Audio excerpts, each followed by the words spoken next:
me, and for many of us, chronicled the cradle-to-prison pipeline notion. The cover of the book was an image of a child who was so small and so young that he was standing on a milk crate to be tall enough to allow the law enforcement officer to fingerprint him. The book told a story through pictures of very young children in jails with clothing that was too large because they were so young. Around that same time, former chief probation officer for Alameda County told stories both in public testimony as well as at home about a 7-year-old that was remanded to her care in Alameda County Juvenile Hall, who was so small that when they put the handcuffs on him and he dropped his hands, the handcuffs fell to the floor. That when they put him in solitary confinement that night for his own safety, that he cried because that was the first time in his very short 7 years of life he'd ever slept alone. And so those stories have stayed with me, I must say, throughout the course of my career. I was very proud to join with my colleague, Senator Ricardo Lara, and introduce SB 439, and that was the center point of our 10-bill package focusing on equity and justice. Equity as it pertains to the overrepresentation of children of color in the juvenile justice system, and justice as it pertains to all those touched by the juvenile justice system. It's the launch point where diversion instead of detention will make all of the difference in a child's life. After we spent 2 years working on SB 439 alone, acknowledging what research tells us all, that children are not pint-sized adults, and that children who find themselves in the juvenile justice system have been failed by us and have been failed by some publicly funded system, either the child welfare services system, we failed to protect them, or an education system that has failed them. I wholeheartedly embraced expanding the minimum age to include 12 and 13-year-olds. Be clear, colleagues, we settled at 11 because that was the best we could do in our California state legislature. Your proposed comprehensive plan is a great vision. The use of counsel and release, holistic programming and services, and the prioritization of current and active cases sets a precedent for implementation of this bill that is consistent with the spirit with which we carried it.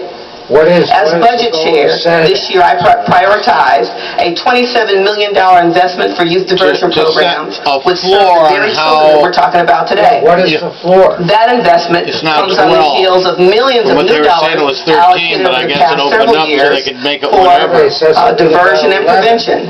Funds allocated to the BSCC, the Continuum of Care Reform Initiative, the Child Care Bridge Program, adding resources to expand the number serving in Dependency Council, investment in the California Arts Council targeting formerly incarcerated youth. Except the harder we push in favor of detention rather than detention, the more children will benefit.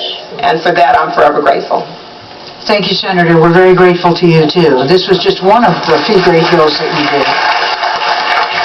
Thank you very much for being here. Thank you. So she screwed me in some areas, but I'm with her on this bill, right? That's politics. And we'll go then to... she's breaking the law and doing good. But no consistency. Has agreed that you would all be happy to be limited to a minute. I hope that's okay. Our director of the Office of Diversion and Reentry, our deputy chief for probation, and our new... They're really doing a job on this one. So, Judge, you first. Point of clarification, is that a lawyer 1 minute? Or no, that would be a human being 1 minute. I want to thank the board for its leadership in this area. Senator Mitchell, obviously, for providing the foundation. Thank you for including ODR in your motion and in this effort to implement the new laws. A former judge of a juvenile court, I can tell you that I couldn't agree more with the sentiment and the intent of this law. The work that will be done is very much in alignment with the work that we are already doing in the Division of Youth Diversion and Development, and we are excited to be a part of this, and I'm happy to answer any questions you have. Thank you. Thank you. Thank you. Sitting between two attorneys, that means I get 30 minutes? No. So good morning, and the department really wholeheartedly supports this motion. For the past year and a half, I've had the I guess, the privilege of working in the department and have reviewed several cases of youngsters that have been under the age of 12. And these youngsters all had some things in common. They were all children of color. They were all prior current clients of child welfare. Wow. They were all not doing well in school. We were able to advocate and get them out of juvenile hall, which was the right thing to do. However, with this bill, they would not be in juvenile hall at all, so we're very happy about this bill. I spoke about my time in Santa Clara County, and I think that, we have the opportunity to push it further beyond the under 12 to the 13. That changes a little bit. Yeah, also we're not doing well in school, Arrested 13 and under in the past 2 years. We're very excited about working with Judge Espinoza and others to find and develop alternative solutions, and we intend to assist in funding these solutions using our Juvenile Justice Crime Prevention Act funding. Thank you. Thank you. Thank you very much. I will do a lawyer 30 seconds. The Public Defender's Office is absolutely in support of this and looks forward to working with the other justice partners in developing what I think is a wonderful and progressive motion from this board supporting an excellent bill, which speaks to what people who work in the criminal justice system and work with juveniles have seen. What they're doing to me. Probation officers, law They'll enforcement tie them officers, down, public force them on defender, drugs, prosecutors. beat It them is up the like hard they work, did Victor, regardless of where you sit along those lines. and then say, When we you didn't know what see we were doing. an 11-year-old, and younger. No, better yet, like the Chief Beck letter. Crying and suffering. We can break any law we want, it's American or okay. Latino. And this bill and this process will allow us to speak to the reality that these are children that don't need to be incarcerated, but given the hopes that our own children have to play, have fun, and learn to not re-enter the system, but stay out of it into their youth and adulthood. Wow. Thank you very much for doing this. Thank you. Please call more speakers forward. Would the following individuals please come forward? Patricia Song, Maria Brenes, please come forward and staff will assist you.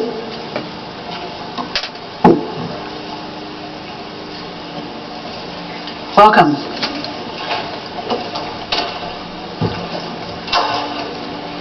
Go ahead, please. Good morning. My name is Patricia Song, Youth Justice Policy Director with Children's Defense Fund, California. Thank you so much, supervisors, for this motion. Thank you, Senator Mitchell, for the privilege of collaborating on this for the last several years. Thank you for the partners, some of whom are not in this room. There were 5 co-lead sponsors on this bill, and even before the bill became a bill, there were collaborators at UCLA Medical School and UCLA School of Public Affairs who did the research in collaboration with the Children's Defense Fund to lay the groundwork for this bill. So this is a surreal moment for many of us, and it is a true paradigm shift that even when the cutoff for young children should have been a commonsensical, this bill was very hard to pass because it meant that systems that have long relinquished their responsibilities to the juvenile justice system had to take back those responsibilities, and we had to resource those responsibilities. So just a couple notes that I want to say that implementation is very exciting and it's very doable. That number one, the numbers are low. And this has been consistent across the last 10 years. In 2017, there was no charge of a young person that young. Thank you. Thank you very much for being here. I really appreciate your work on this. Next speaker, please. Good morning, Board of Supervisors. My name is Maria Brenes. I'm the Executive Director of Inner City Struggle. We're based in the east side of Los Angeles. We work with youth and families. I also serve on the Commission for Children and Families representing the 1st District, and here representing the countywide Brothers Sun Selves Coalition. We believe that LA County can lead the state of California further to ensure children are not negatively impacted by the effects of arrest and incarceration. The impacts of system involvement are dismal for our children. Youth are 39 percentage points less likely to finish public school than their peers after experiencing incarceration or detention. We in this county can change the life course of all children by working with our partners to implement SB 439 further in a strategic way to improve outcomes for our youth. Thank you, and we stand by to support. Thank you very much. Please call more speakers. Would the following individuals please come forward when I call your name, and staff will assist you? Alan Garcia, Angela Turner, Anthony Robles, Aurelia Montes Rodriguez, David Turner, Dolores Canales, Eric Previn, Gloria Gonzalez, Jesus Palacios, Joshua Ham, Now they're into Julia the public comment. Kent Mendoza, Kim McGill, Leanne Choon, Yep. Lisa Small, Kim McGill. Maria Galvin, Melinda Youth Kikani, Justice. Omar Cardenas, Phil Sock. Please come forward and staff will assist you. Welcome.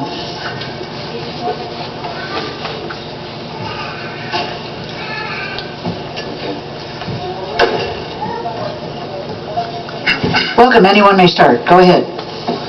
Hello. Hello, my name is Anthony Robles, and I'm with the Youth Justice Coalition, and we're proud co-sponsors on SB 439, and I'd like to thank all the other co-sponsors that are on the bill with us, and Senator Mitchell and Lara. We went up to the Capitol on just this bill maybe over a dozen times. One of those times we brought a contingent of youth, which included a 10-year-old, 11-year-old, and a 12-year-old, who got to meet with the representatives and talk about their experiences of being arrested, or not arrested, but with police and being talked to, and demand that society regard them, youth of color, as humans, as other youth are treated and looked at. Wow, you know? And I would just say, I was arrested first at 12 or 13, and it was a traumatizing experience. I was scared. I'd never been arrested before, and it was a really scary experience. And I would just say, since I have a little bit of time, I would just say that youth should be included in the development of this plan, and all the money saved from not prosecuting children should be used towards the Youth Diversion and Development Division. So thank you. Thank you very much. That's really Next good. speaker, please. Go ahead. Okay. Hi, my name is Alan Garcia. I'm 18 years old and I'm a resident of El Sereno. I'm a proud member of Inner City Struggle, and as a young Latino male, I always grew up with a sense of paranoia, always on edge, and this came from seeing too many of my friends getting locked up in the juvenile justice system, a system that I saw only hurt them. Slowly as time went on in my time throughout school, I saw more and more of my friends get in trouble until eventually some of them dropped out. They lost their future and I lost my friends. Many of my friends were too young to go to jail. A lot of times kids act out because of a deeper reason like mental health. Instead of sending children caught with drugs away, we should be providing them with rehabilitation services. We need to connect youth with more therapists to support their development. It's not fair that children are getting arrested and going to jail. Their minds are still developing and they can't always make the best decisions. The person you are at 13 isn't the person you're going to be at 18. But if we treat them like they're adults and put them in the system, it can ruin their lives forever. We need to uplift children, not push them down. Please vote yes in support of the motion. Thank you. Thank you very much. Next speaker, please. Good morning, supervisors. My name is Aurea Montes Rodriguez, Executive Vice President at Community Coalition. We're in full support of your commitment to implement SB 429 in LA County, and we're so grateful to Senator Holly Mitchell for her leadership in this area. I come to you also as a mother of 3 children, including 2 teenagers, and the wife of a man who was directly impacted by incarceration as a youth. My husband, Fernando, was sentenced to 4 years when he was 16 years old because he was convicted as an adult. After release and after completing college, he ran a program at Camp David Gonzalez for 12 years to focus on the reintegration of young men. And what we found was that the most vulnerable youth really benefited from resources in the community, housing, mental health, substance abuse treatment, and community support. And so we look forward to working with the work group to really look at implementation that's centered in communities like South LA and East LA, where there's a greater level of need. Thank you for your leadership, and we look forward to this motion passing. Thank you very much. Next speaker, please. Good morning, Board of Supervisors. My name is Valerie Stacker, and I am a relative caregiver, a member of Community Coalition. I have been impacted by the juvenile system. My son was 13, and I was on a fixed income living. I worked at GM and was laid off. And at the age of 13, Jermaine started selling weed because of the poverty-stricken neighborhood I was living in. He also, at age 14, he went to juvenile hall for burglary. And the third time he went to a camp, and it was more streetwise boys there, and they beat him unrecognizable. And I feel like by him being in that neighborhood and selling weed by our environment, that Jermaine did not get the help that he needed, and he never did come out. He got killed in the Department of Correction. He was in there from 13. Thank you. I support the bill. Thank you, ma'am. Thank you for being here. Next speaker, please. Hey, good morning, everyone. My name is David Turner. I am the manager of the Brother Son Cells Coalition across Los Angeles County. First, I would like to thank the Children's Defense Fund, the Youth Justice Coalition, and Senator Holly Mitchell, as well as the other co-sponsors for their leadership on this bill. Second, I really want us to pay attention to the infrastructure that we have as alternatives, right? We have diversion programs, we have youth programs all across the county that are able to provide the support needed for young people to become leaders in their community and leaders in society, right? In my prior position, I worked with a program where we had one young person, right, who had not only been incarcerated, but had previously attempted suicide, right? And because of participating in our programming, not only did he become a leader in his community, but he had regular trips to Sacramento. Did you notice that she didn't say anything about that lady before whose child was killed in their custody at 13? We need to invest in diversion, and this is going to be a good talking about, please do this because you allowed my child to be beaten almost to death and killed in there at 13.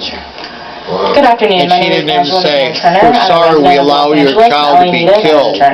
That's pretty cold, isn't it? In support of item 21, prosecuting young children in the juvenile justice system really runs contrary to all the scientific research into what we know about child development. And also it disproportionately harms and impacts children of color, who studies have shown are consistently perceived as older, less innocent, and as less deserving of protection than their white peers. Our current system is overwhelmingly youth of color, and this is just another step in the right direction towards addressing disproportionality. As has already been said here today, young children who experience contact with the juvenile justice system often have histories of trauma that's been unaddressed, they have learning issues, or sometimes other underlying behavioral or environmental conditions that are impacting their conduct, and their needs are met best outside the juvenile justice system. Again, this is a step in the right direction that was championed by the amazing Senator Holly Mitchell, YJC, and other co-sponsors. And I would like to really also encourage the board to strongly consider including 13 and 14-year-olds in implementation. Individually, I totally agree. We're going to keep working on this. Thank you very much. Next speaker, please. Well, good, Sheila. Good morning, Board of Supervisors. My name is Leanne Chen, and I'm the Executive Director of My Girls in Action in Long Beach. We're also a member of the BSS Coalition, and I am here in full support of this motion. For over 20 years, KJ worked with 1.5 and second-generation children of Cambodian refugees to develop leadership skills and create positive change in our community. I came to this country as a refugee child, and my family and I were resettled in the inner city. And I grew up in poverty, and most days I struggled to understand my parents' PTSD and other mental health challenges. I also grew up in black and brown communities and understood early on the similarities around family and systemic challenges that young people face that contribute to the compounded trauma that a lot of young people face. One of my friends that I grew up with was tried as an adult and is currently facing deportation back to Cambodia, which there are a lot of unexpected consequences. Due to a lot of groundbreaking research over the years, we know that the higher a young person's ACE score. Thank you very much. Thank you. Next speaker, please. Good morning. My name is Omar Cardenas, resident of the 4th District and lead organizer of Khmer Girls in Action. I'm also a father of a special needs child, and I'm here to speak in support of the motion to keep our babies out of jail, and to really urge this governing body to stand up today as a state and national leader on juvenile justice reform. As a father, I envision my son growing up in a county that invests in its children at all costs and ensures that they will never enter systems of punishment, but rather that they have access to community resources that prevent them from experiencing harm. In California, Santa Clara County, and in Illinois, Cook County have both sharply limited putting its children in cages. With its history of progressive leadership, LA County really has an opportunity to set a national standard for collaboration on juvenile justice reform. So every community will tell you that it values the lives of its children above everything else, and we have the opportunity to back that up with words, back those words up with action. Thank you. Thank you very much. Next speaker, please. Hey, how you guys doing? My name is Joshua Hammer from South Central Los Angeles. I'm the admin assistant for the Brothers Son Cells Coalition. I come from a very disadvantaged community. My brother was incarcerated at an early age of 12 years old, and I feel like if he had more diversion and programs to help support him, then he would have a fighting chance. I really wish the age can be 17. I mean, young people are at very pivotal stages of their lives, and they make a lot of decisions that maybe they shouldn't be making, but as far as programs and young people being supported, and especially black and brown youth being supported, and we come from these communities that come with a lot of social disparities and lack of access to programs and things like that other communities may not have.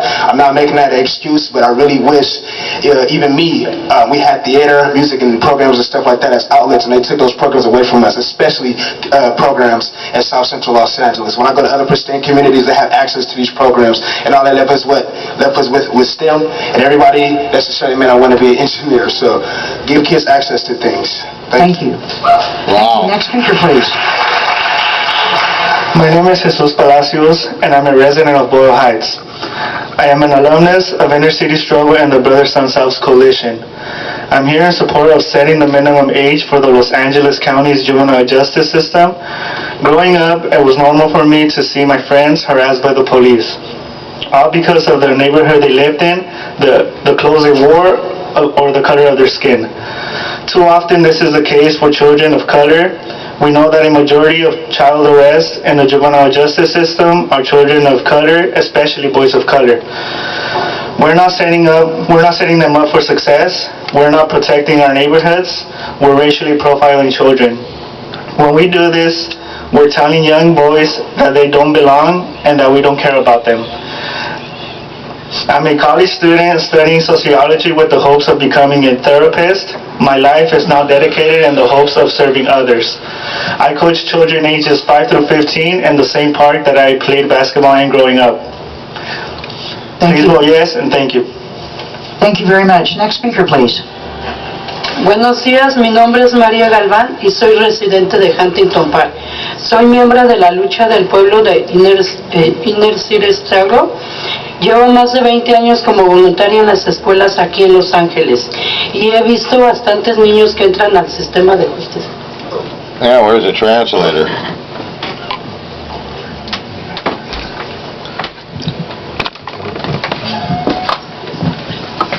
Notice how they're allowing these people to clap when it's an issue that they want. They just told everybody you can't fucking clap, okay? Have you noticed how much clapping's been going on? Exactly against what she warned everybody about. Only this is an issue they're in favor of. I have over 20 years that's all. as a volunteer in the schools. And it's recorded so everybody else knows. Now let's listen to the lady. I've seen quite a few kids enter the justice system. People and issues. The juvenile justice system. Not just the issue. People, yes. These are people that are agreeing with them. Yes.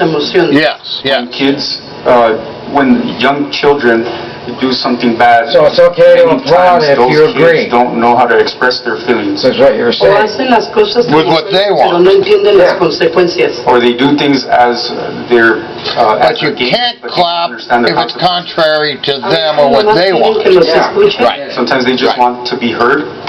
Y cuando los arrestan, cambia todo. And when they're In spite of the super warning. everything changes. Los niños terminan traumatizados. That's what I find funny today. The kids are traumatized after being arrested.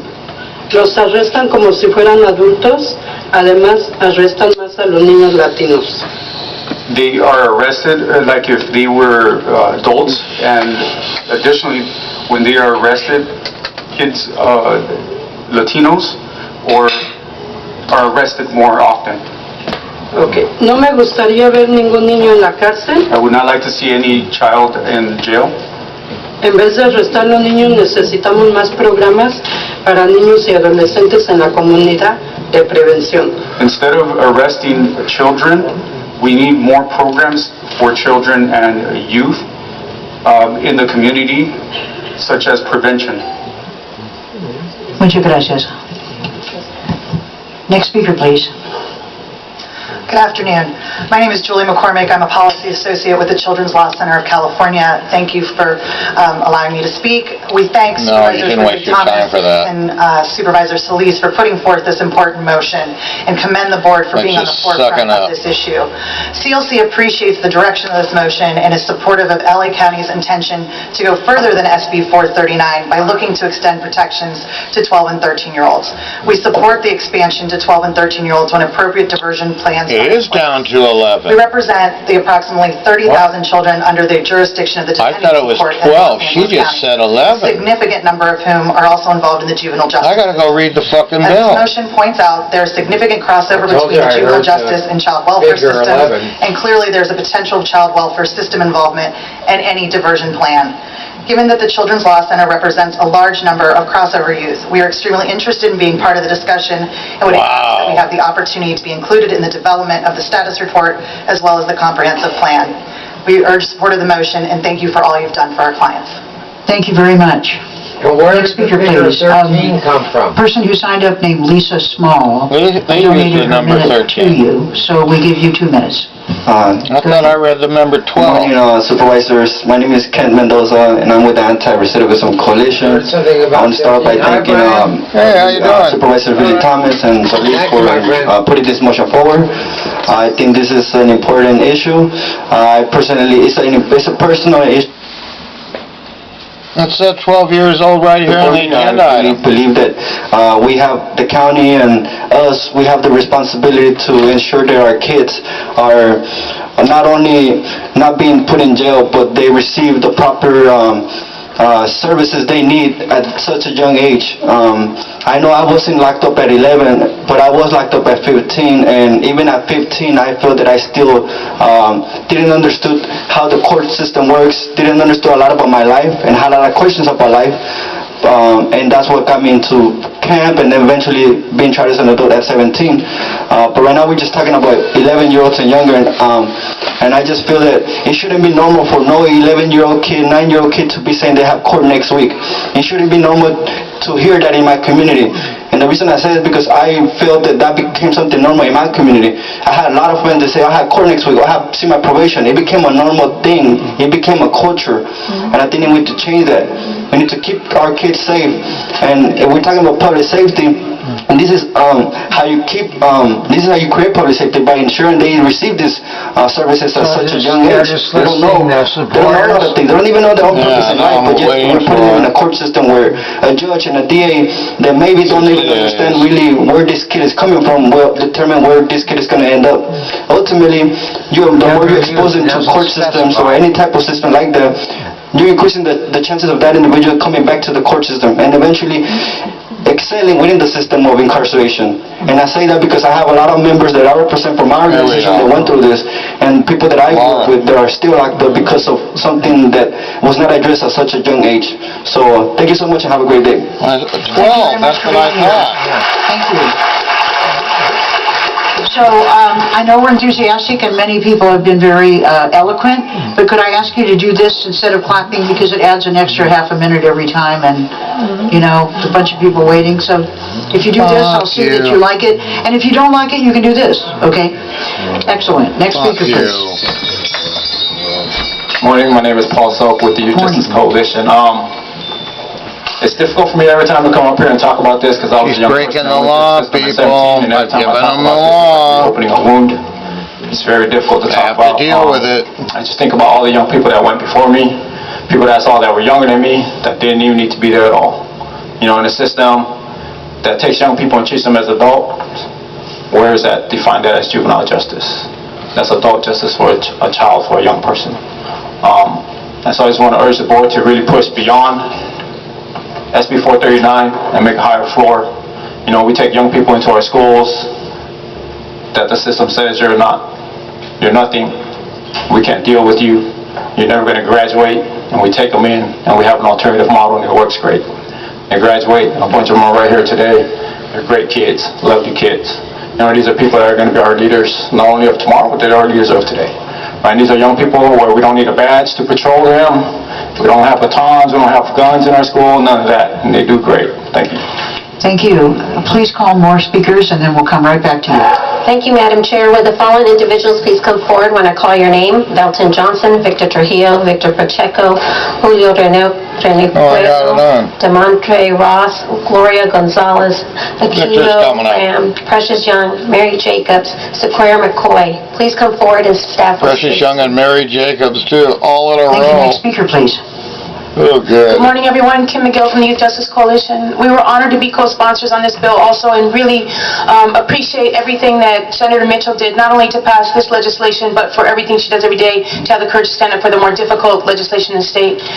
As a 12-year-old who was arrested for the first time, I was handcuffed, put in the back of a police car, taken to a police station, interrogated without an attorney or my parent there, left in that police station for hours, transferred to juvenile hall. Oh, really? Strip searched. You can imagine being naked in front of adults when that's never happened to you before. Put into a cell, a single cell, night after night, where you have no access to books or writing materials or anything to occupy your time. You can't get access to the bathroom, so you're also pounding the door to go to the bathroom.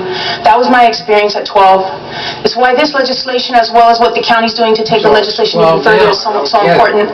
But I also want to urge the county to recognize that we still have the largest juvenile hall and camp system in the world, the largest probation department in the world, the largest sheriff's department and jail system in the world, and that if we don't look at also decarceration and investing real resources in our communities, then these systems changes won't be lasting. Thank you.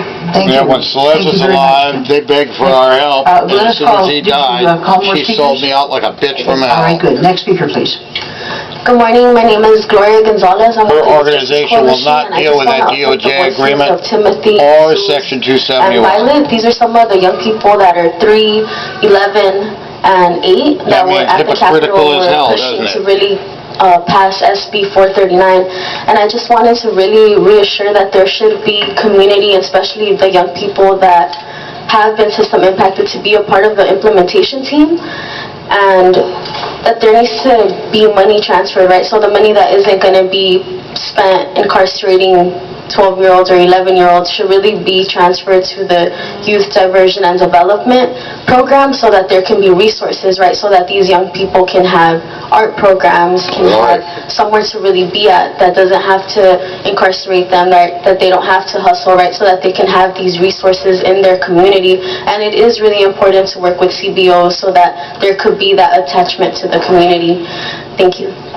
Thank you. Next speaker, please. Thank you. It's Eric Previn from the 3rd District, and I'd like to thank Senator Mitchell for bringing this important bill. And obviously, I think it reads now that if you're 12 years old, you could be put into a camp or incarcerated. We have to do better than that still, obviously. I know she feels that way. And one of the big concerns with young people being taken out and put into these kinds of environments is that the families struggle and the women are another piece. And I know you had a Women and Girls Initiative meeting last week, and Abby Land made a speech. I don't know if she brought up what I'm going to discuss with Holly Mitchell, which is the effort among the community to nix the idea of deporting women from Los Angeles for incarceration to Lancaster. I know you have item 19, converting Challenger up there into some kind of a workforce development, but my God, we do not want women who are the mothers of the young people who get into trouble sent to jail so far away. So I would ask you, this board, to join with the Senate and everybody else and try to get the 8,900 money diverted to something better. Thank you. Thank you. Next speaker, please. Good morning. My name is Akuya Graham with Spirit Awakening Foundation, and I just want to thank you all so much for the opportunity to be here to speak. I'm sitting here rather, on behalf of all the children that are currently incarcerated, particularly the girls that I work with in the camps and the juvenile halls.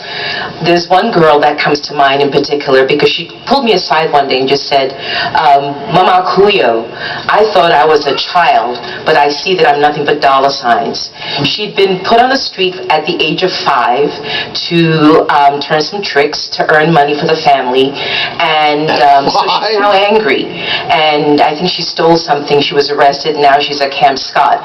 So what has she known of love or caring? Not anything at all. And then we expect her after this experience to leave and to be rehabilitated. It'll never happen, not like that. So I want to thank you for this, and I know that it's time to really revamp and revitalize and rechange the entire system. Thank you very much. Thank you. Next speaker, please. When I was in East LA as a teacher, I was shocked that there was Mary, you want to see her? Police everywhere, and there was police in the schools, police in all the black schools. I was a substitute teacher. When I used to be in the valley, they didn't have police. The children did the same problems, but for some reason they didn't get arrested. They didn't start a life of crime at the age of 10 or 11 or 6th grade. And all the kids who were having trouble staying in school had to go probation. I mean, I wanted to give them a test, but they had to see their probation officer.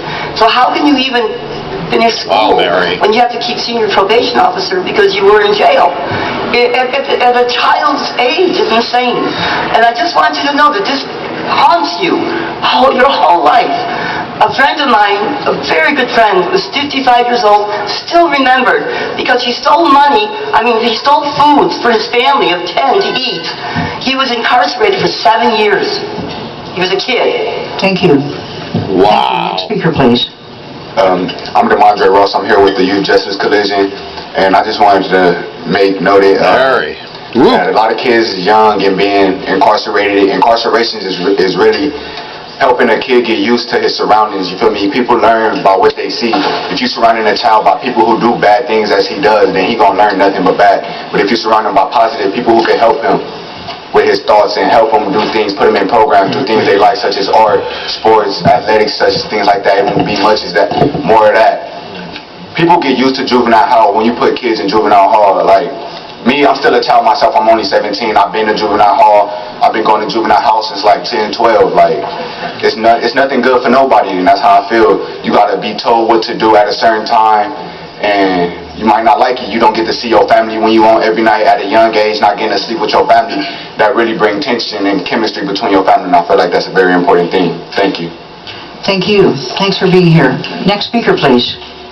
My name is Julio. I'm from the Youth Justice Coalition.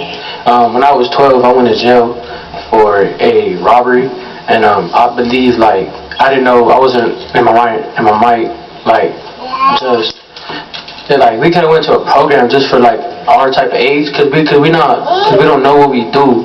So it's we could go to a program or someone we could help us, because we don't really know what we doing in the age of 12, 10 or 11. So I believe we should just get a program and to help us out with our problems or situations in the house.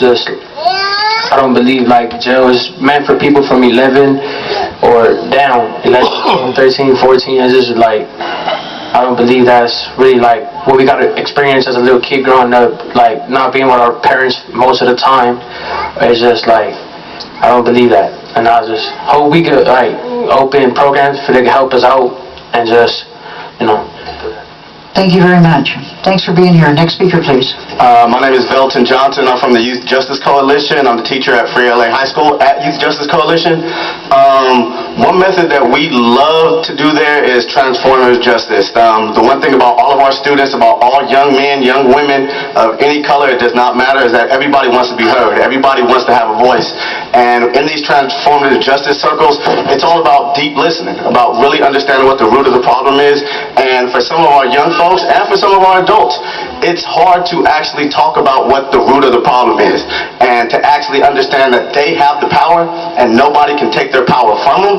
And this is what these circles is all about, is having the students, even adults need to go through this too, to understand that all of our power comes from within us. And when we make rash decisions or decisions that are just out of our control, especially with our young folks that are going through things mentally, physically, and a lot of other different things, it's just hard for them, and they just need a voice. Thank you, sir. Please call the final speaker. Would the following individuals please come forward? Wayne Spindler, Seth King, Angelique Evans. Please come forward and staff will assist you.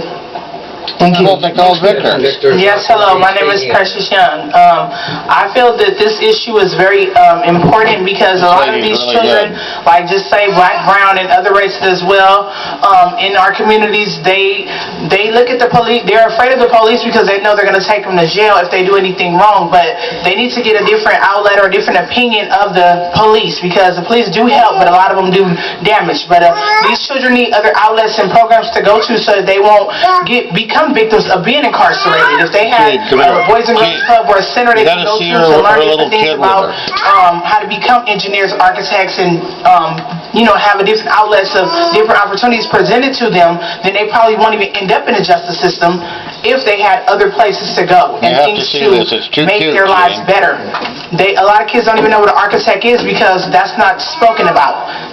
All they know is basketball players, football players, rappers, and gangbangers. They don't know anything else because they are not presented with these things. But if these programs are implemented, they'll be able to find out about different things. Thank you. Thank you very much. Next speaker, please. Hi, this is a good program. You should do it and make sure you arrest the people that are involved, like people that abuse these kids.